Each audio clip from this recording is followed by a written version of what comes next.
Hello, students. I welcome all of you. I am signing as Mrs. Manda Matai. Today, in this video, we will cover Class 12th English Poem 3, Keeping Quiet, written by Pablo Neruda. It's time to tell you about the poet. Pablo Neruda is the pen name of Naphtali Ricardo Reyes Pissotto. Neruda's poems are full of easily understood images which make them no less beautiful. He won the Nobel Prize for Literature in the year 1971. In this poem, Neruda talks about the necessity of quiet introspection and creating a feeling of mutual understanding among human beings. Now, I will tell you introduction of poem. In Keeping Quiet, the poet demands the necessity of keeping introspection. Man's actions, his rush and hurry have already caused much chaos and trouble in the world. Now, it is the time when he should take a pause and do self introspection. Stillness doesn't mean total inactivity. Stillness and silence will help men in creating a feeling of mutual understanding among human beings. Let us start the explanation of the poem. Now, we will count to 12 and we will all keep still. Words which are given in brackets, they are meaning. Like count means say numbers, still means motionless, inactive. You can see here in these starting of the lines, poet wanted to convey here, आपको यहाँ पर ये समझना है कि first line में word 12 यहाँ पर क्या क्या डिनोट कर रहा है. वर्ड 12 एवरी ह्यूमन बीइंग की लाइफ में बहुत मायने रखता है, उसका बहुत ज़्यादा इम्पोर्टेंस है. आइए देखते हैं वर्ड 12 यहाँ पर पोइट ने क्यों लिखा. यहाँ पर पोइट यहाँ पर ये भी रेफर कर सकता है.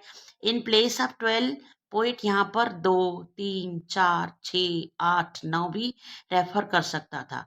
बट आइए देखते हैं हर एक इंसान की लाइफ में 12 क्या क्या डिनोट करता है और क्या क्या मायने रखता है. इसका बहुत ज़्यादा सिग्निफिकेंस है. सबसे पहले first we will understand word 12. It denotes the 12 hours of clock. जब आपके क्लॉक में 12 बजती है तब सुई के दोनों कांटे जब एक समय एक घड़ी में मिलके 12 शो करते हैं तो उसका हमारे जीवन में बहुत ज़्यादा इम्पोर्टेंस है, मीन्स महत्व रखता है. दूसरा अगर हम इसका इम्पोर्टेंस देखें तो हमारे इंडियन कैलेंडर में 12 मंथ्स होते हैं जो 12 मंथ्स को शो करते हैं. And there are 12 months in a calendar. Next हम देखें तीसरी बात, हमारी जो पोयम है उस पोयम के कीपिंग क्वाइट में, पोयम कीपिंग क्वाइट में there are 12 letters and these shows 12 letters in keeping quiet. Another one very important thing is there are 12 zodiac signs. So here we can say we have most significant word here in this poem 12, which denotes every human being's life most significant word is there 12. So poet wanted to convey here from the very first line, now we will count to 12 and we will all keep still. Means poet wanted to say here, let us count 12 now and we will be silent and motionless. अब हम 12 तक गिनती करेंगे और आप सभी निश्चल हो जाएंगे. Let us understand which poetic devices have been used in the above lines. First poetic device is alliteration, जिसको हम अनुप्रास अलंकार कहते हैं. आप यहाँ पर देख सकते हैं फर्स्ट लाइन में पोएट ने वी विल यूज किया है, मीन्स डब्ल्यू साउंड है. वी हमारा वर्ड स्टार्ट होता है डब्ल्यू से एंड विल भी हमारा वर्ड स्टार्ट होता है डब्ल्यू से।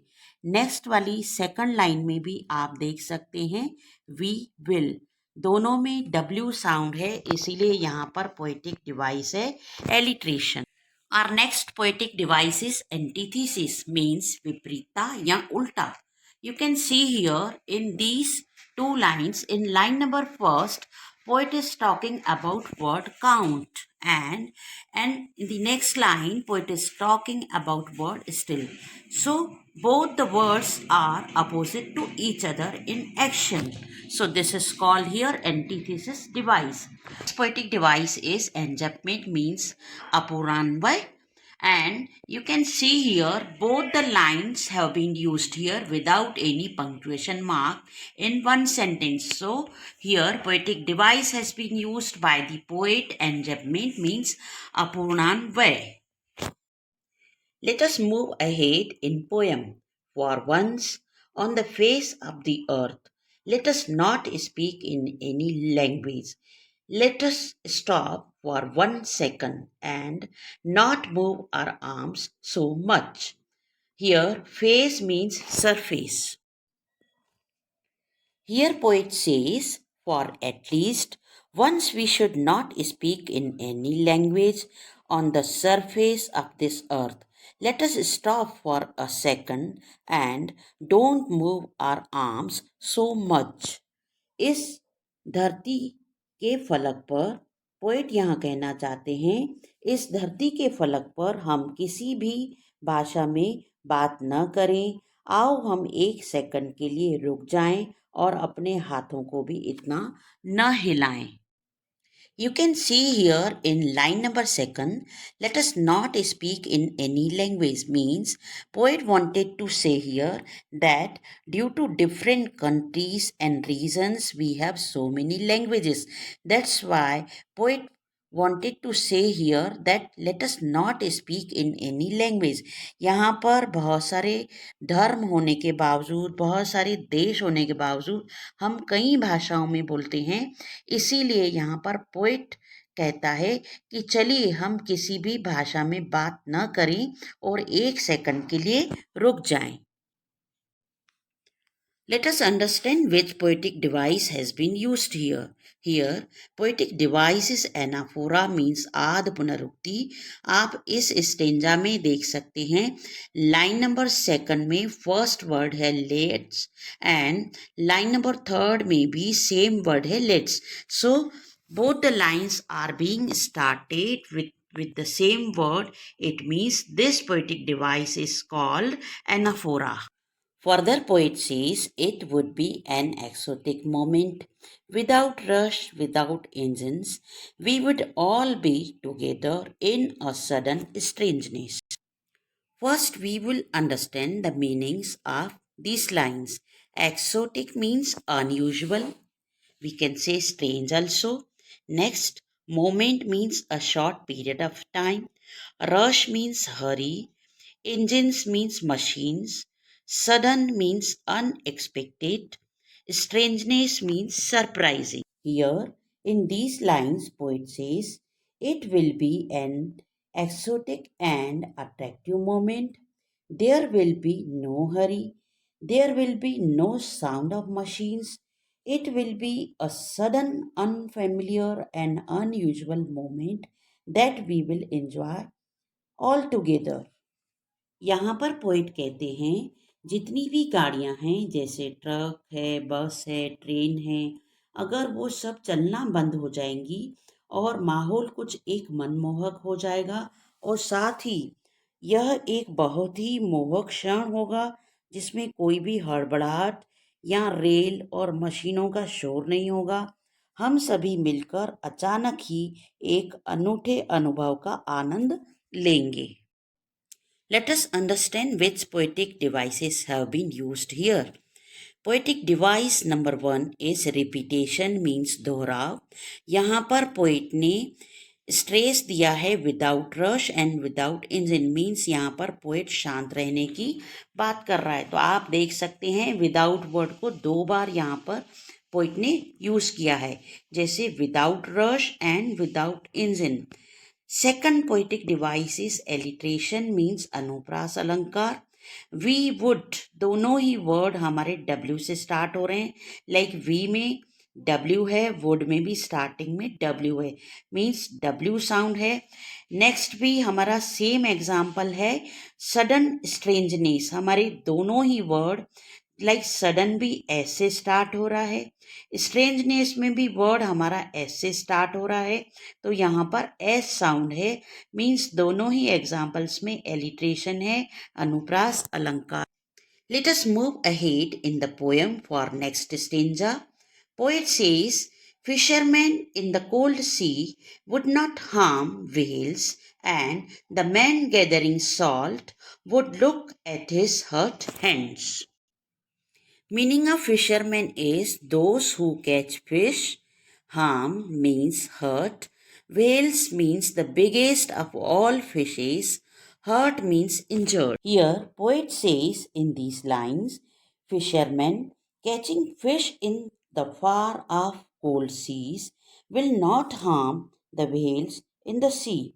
The man who is gathering salt will look at his hurt hands and will take care of them.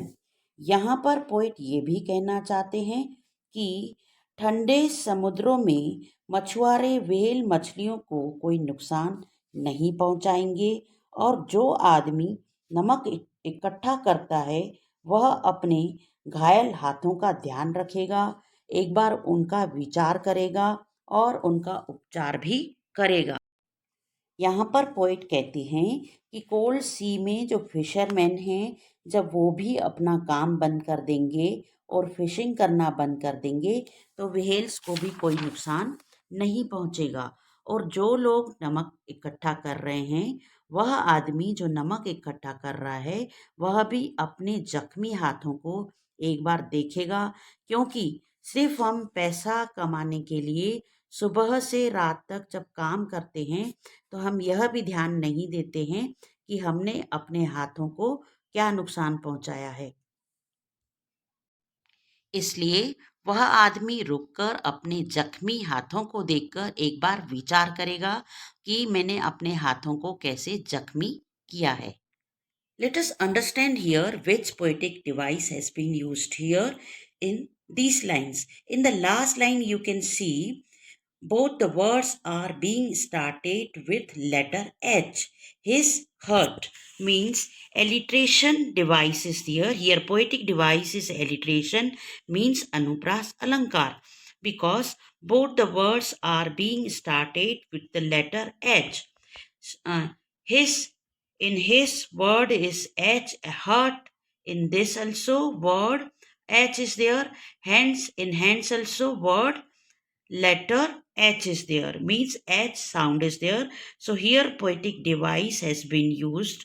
Alliteration means anupras alankar. Let us move ahead for next stanza in the poem. Those who prepare green wars, wars with gas, wars with fire. In these lines, meanings are green wars means deforestation, wars against environment, wars with fire means use of poisonous gas in wars and pollution. Next, wars with fire means destructive wars. In these lines, the poet gives a piece of advice to the warmongers, those who are engaged in wars like wars against the environment, those who use poisonous gases in wars, and those who use firearms must stop the business of killing. यहाँ पर poet कहते हैं जो पर्यावरण के विरुद्ध युद्ध करते हैं, जो जहरीली गैसों का युद्ध करते हैं और जो अग्नि शस्त्रों से युद्ध करते हैं, उनको ये सब खत्म कर देना चाहिए. ये सब खत्म करने के बाद एक बार उनको विचार करना चाहिए कि जो भी हम एक्टिविटीज़ कर रहे हैं कहीं उससे किसी को कोई नुकसान तो नहीं पहुंच रहा है. जैसे ग्रीन वॉर्स मीन्स यहाँ पर नेचर की बात की गई है, कहीं हमारी पृथ्वी को हमारे ग्रीन वॉर्स में हम नुकसान करेंगे तो हमारी धरती के ऊपर उसका नुकसान होगा। जब वॉर्स विथ गैस करेंगे तो हम जब पॉइजनस गैसेस यूज़ करेंगे तो भी दूसरों को नुकसान पहुंचेगा। वॉर्स विथ फायर करेंगे तो भी हमें दूसरों को नुकसान तो नहीं पहुंचेगा। ये सब रुक के हमें एक बार इन सब के लिए विचार करना चाहिए और इन सब को खत्म करना चाहिए। Further poet says, victory with no survivors would put on clean clothes and walk about with their brothers in the shade doing nothing. First, we will understand the meaning. Victory means win. Survivors means those who are left alive. Shade here means protection. Says, no one will survive to see their victory. They must divert their mind and put on good and clean clothes. They should cease means stop all harmful actions and go out for a walk with their brothers under the shady trees means we will become protection for each other like brothers.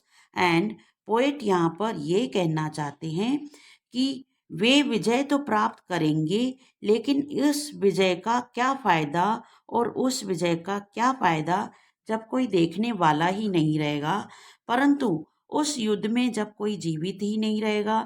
कभी चाहता है कि वे स्वच्छ कपड़े पहनकर अपने दूसरे भाइयों के साथ बिना कुछ किए वृक्षों की छांव में सैर करें और उन शेड के अंदर बैठें और एक दूसरे के साथ बैठकर एक दूसरे का प्रोटेक्शन बने, एक दूसरे का ध्यान रखें। यहाँ पर पोएट ये भी कहना चाहते हैं कि जब आप अपना एक नया पर्सपेक्टिव रखेंगे मीन्स एक नया नज़रिया रखेंगे, सभी इंसानों को अपना भाई भाई समझेंगे तो यहाँ पर एक नया पर्सपेक्टिव होगा, आपका नया नज़रिया होगा। और शेड को यहाँ पर एक प्रोटेक्शन के फॉर्म में यूज़ किया गया है। तो सब हम एक दूसरे को जब एक दूसरे को प्रोटेक्ट करेंगे तो हमारा एक पर्सपेक्टिव ही नया होगा, मीन्स एक दूसरे को समझने का नज़रिया ही नहीं होगा। इट मीन्स हम किसी भी इंसान को सभी को ब्रदर्स समझेंगे, अपने भाई समझेंगे और किसी को भी हम कोई हार्मफुल एक्शन न करके कोई नुकसान नहीं पहुंचाएंगे। साथ ही पोएट यह भी कहना चाहते हैं कि जब हम सब काम करना बंद कर देंगे and would put on clean clothes, जब हम बिल्कुल कपड़े ही अच्छे पहनेंगे, विचार ही अच्छे रखेंगे और एक बार हम हमारे एक्शंस का इंट्रोस्पेक्शन करेंगे, रुककर समझेंगे, विचार करेंगे कि हमारे एक्शन से कहीं किसी को कोई नुकसान तो नहीं पहुंच रहा, तो उस विचार से हम समझेंगे कि हम जो भी एक्शंस कर रहे हैं उससे किसी को नुकसान नहीं पहुंचना चाहिए।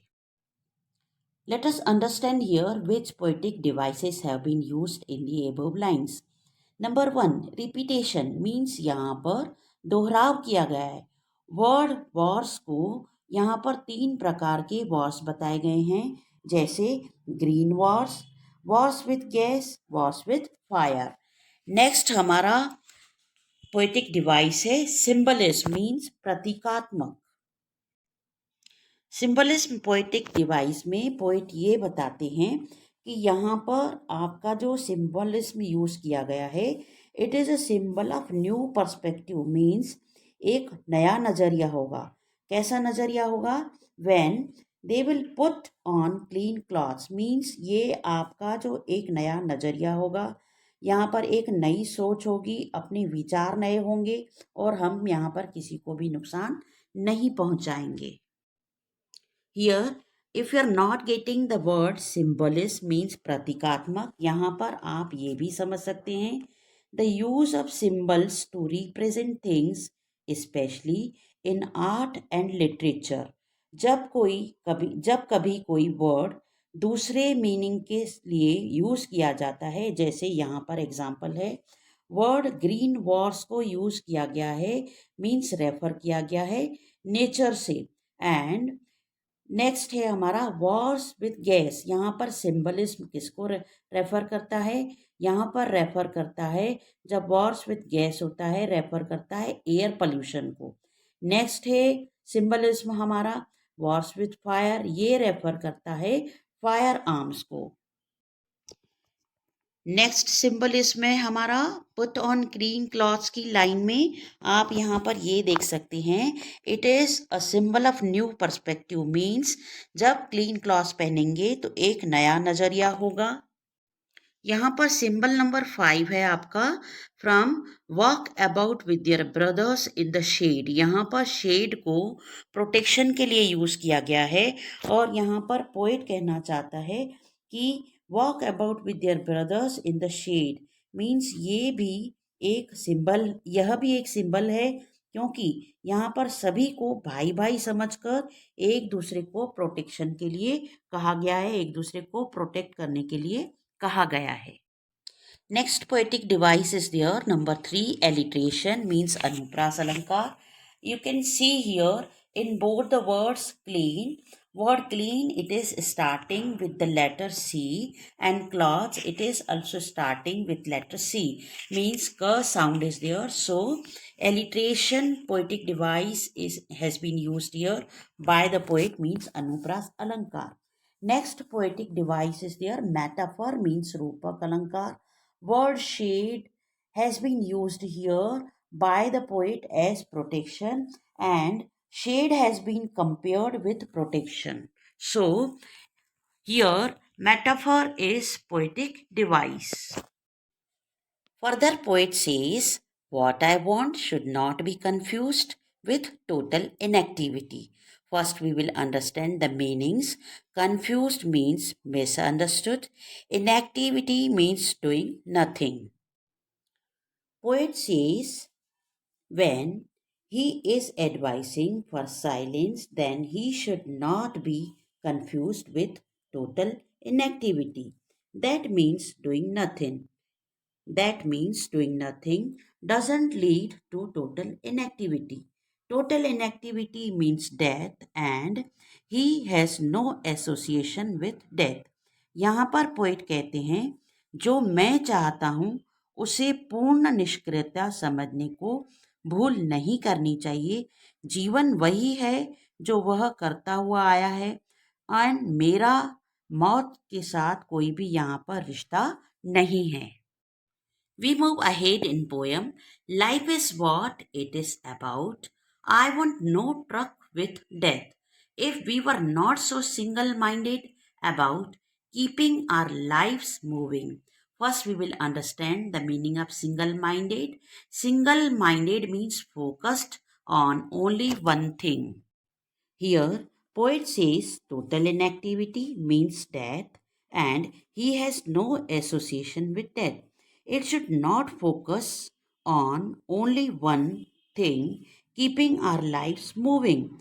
We should learn to give us rest, for once doing nothing can be good for us.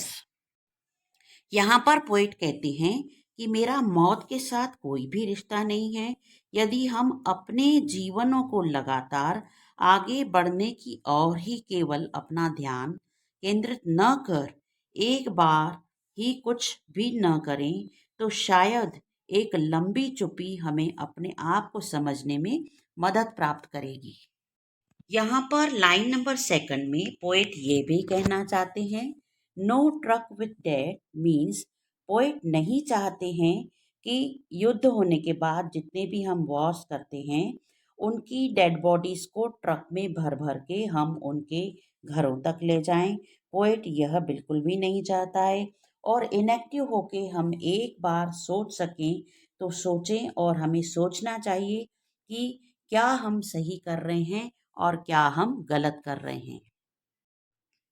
Poem में आगे पोइट कहते हैं, perhaps a huge silence might interrupt this sadness of never understanding ourselves end of threatening ourselves with death.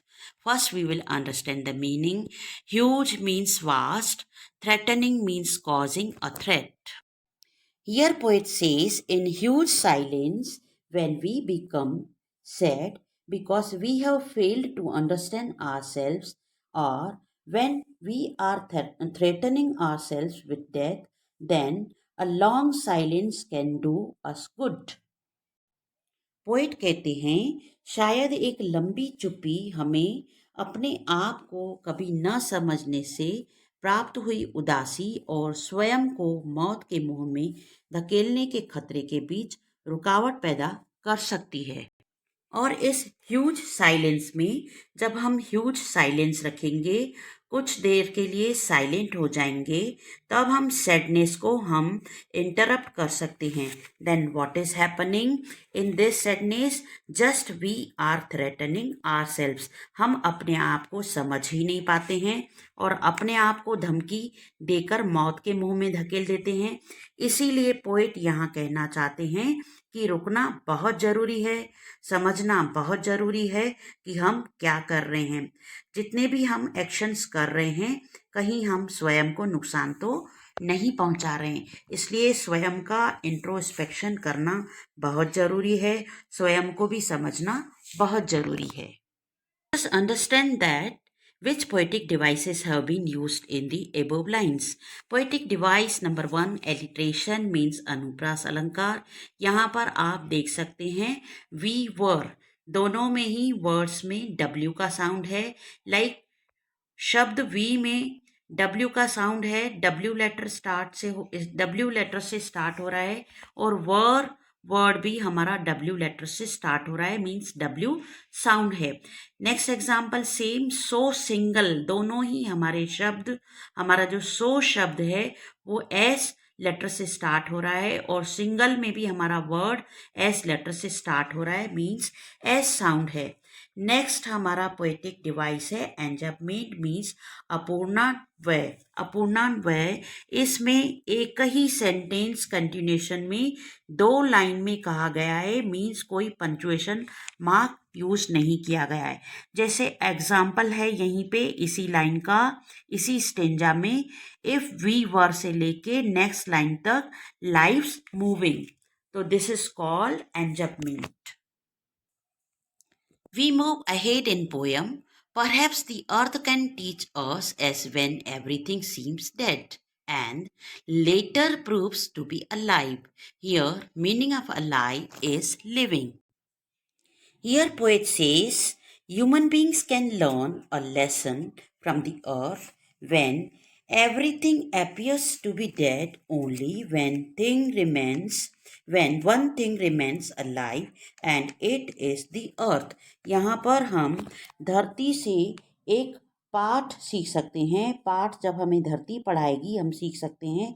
शायद पृथ्वी ही हमें शिक्षा दे सकती है, क्योंकि जब हर चीज मृत प्राय नजर आती है और वही बाद में जिंदा साबित हो जाती है। यहाँ पर हम पतझड़ के मौसम से भी एक एग्जाम्पल समझ सकते हैं। जिस तरह पेड़ों के सभी पत्ते झड़ जाते हैं और कुछ ही समय बाद एक बार फिर से पेड़ों में नए पत्ते आ जाते हैं, और हम हर चीज़ की वापस से पावती कर सकते हैं, मीन्स फल फ्रूट सब हमें वापस मिल जाते हैं पेड़ों से। धरती से हम यह भी सीख सकते हैं कि जब भी कभी हमारे अर्थ के ऊपर, मीन्स धरती के ऊपर, पृथ्वी पर नेचुरल कैलेमिटी आती है, जैसे बाढ़ आ गई तो सब कुछ खत्म हो जाता है। बाढ़ आने के बाद जब सब कुछ स्वयं ही खत्म हो जाता है, परंतु after some time everything seems to be alive, और सब कुछ चीज़ें वापस से पैदा होने लगती हैं, ग्रो होने लगती हैं, और वापस हमें सब कुछ प्राप्त होने लगता है। तो धरती पर हम यहाँ पर सब कुछ सीख सकते हैं। जब सब कुछ नष्ट होने के बाद भी वापस अपने आप सब ग्रो होने लगता है और सब चीज़ें लाइनअप होने लगती हैं, तो हमें यह भी एग्जाम्पल धरती से सीखना है, और धरती हमें बहुत कुछ सिखा सकती है। Let us understand now which poetic devices have been used here. Here, poetic device is number 1, personification means मानवीयकरण। जब भी कभी यहाँ पर आप समझ सकते हैं कि किसी एक नॉन लिविंग थिंग को जब कभी एक ह्यूमन बीइंग की क्वालिटी दी जाती है, उसे कंपेयर किया जाता है, उसको क्वालिटी दी गई है। यहाँ पर अर्थ को एक टीचर के रूप में पोएट ने रेफर किया है। मीन्स अर्थ हमको यहाँ क्या करेगी, अर्थ हमको यहाँ टीच करेगी।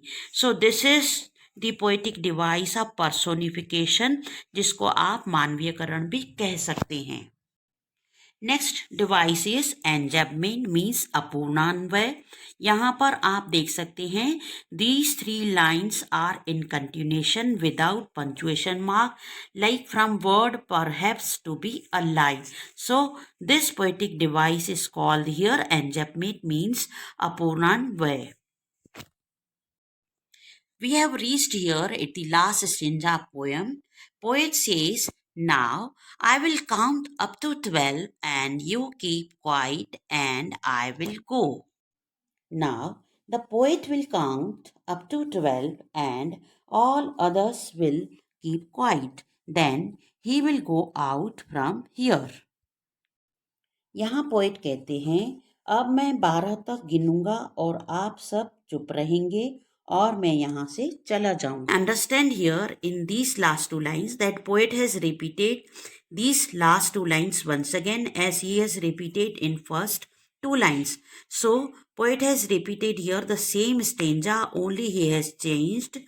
क्या चेंज किया है यहाँ पर पोइट ने फर्स्ट लाइन में यहाँ पर आई को वी बना दिया है, प्रोनाउन को चेंज किया है, और लास्ट वाली लाइन में मीन्स सेकंड लाइन में यहाँ पर वी को यू बना दिया है, तो प्रोनाउन चेंज किया है. और यह 2 लाइन्स पोइट ने फिर से दोहराव किया है, मीन्स रिपीटेशन किया. डिवाइस इज रिपीटेशन मीन्स दोहराव. First and last stanza of the poem has been repeated by the poet, so this is the poetic device of repetition. And next poetic device is enjambment means अपूर्णान्वय. and एक ही sentence को 2 line में continuation में without punctuation mark use किया गया है, सो this is called the poetic device enjambment means अपूर्णान्वय. Let us summarize. We have read the poem.